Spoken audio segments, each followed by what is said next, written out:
เชิญครับเชิญครับเชิญครับเชิญร่วมทำบุญเข้าพิธีสวดมนต์พระเคราะห์สืบชะตาเสริมสิริมงคล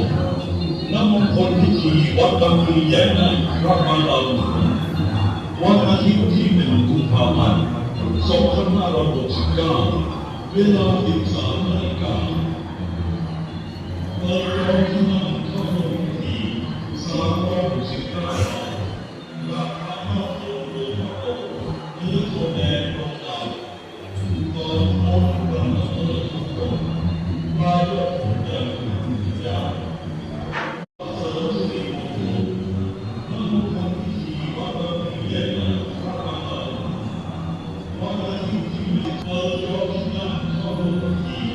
369ราคามอบโรงหลวงพ่อโตหรือโทแดงโรงดาวต่อโอนกระเนิดทุกคน